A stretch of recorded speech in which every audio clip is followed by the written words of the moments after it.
ni suala ambalo limebi serious sana katika nchi yetu ya Tanzania. Au kifuatilia kuna mzozo na janga ambalo limeibuka la kishetani, hasa limeingilia Tunduma na sasa hivi tunaangalia hapo lipo Dar es Salaam. Katika hiyo miji unaangalia kabisa kuna watu ambao wametokea nchi za nje, yani Kongo, DRC, na wameingia hapa nchini Tanzania na wanafanya kazi ya kuiba sehemu maalum za mwanaume. Sasa nataka nikupendekezee njia mbili ambazo zitakufanya wewe uwe salama zaidi, au wewe unaweza kuzitumia na kufanya mtu mwingine awe salama zaidi. Njia ya kwanza ni kulipa jeshi la polisi au vyombo vya dola nguvu kubwa katika kusapoti na kufanya upelelezi pamoja na kuzuia hili swala ili lipate kutoweka na kuisha nchini na watu wakabaki salama. Popote pale utakapokuwa na ukahisi labda hilo jambo linaenda kutokea au limetokea, mapema na haraka fanya upesi uende katika vyombo vya dola na kutoa taarifa kwa ajili ya kufanya upelelezi zaidi, na pindi upelelezi utakapofanyika kwa huyo mtu unaweza ikabainika na wakatambua kwamba kwa nini huyu mtu anafanya hivyo na ni nani aliyemwagiza na hivyo vitu wanavipeleka wapi na ni kwa madhumuni gani wanafanya hivyo.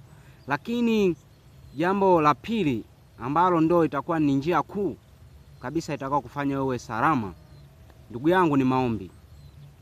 Maombi, omba sana kadri ya imani yako.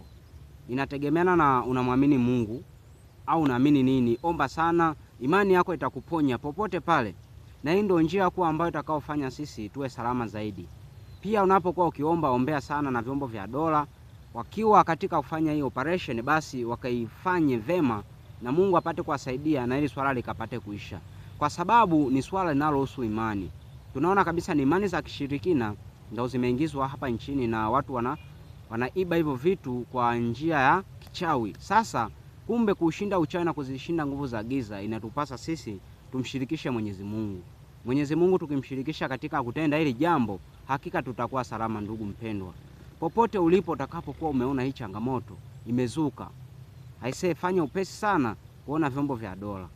Pia maombi, popote pale unapoanza safari kuelekea sehemu yoyote, hasa katika mahemezi, omba sana.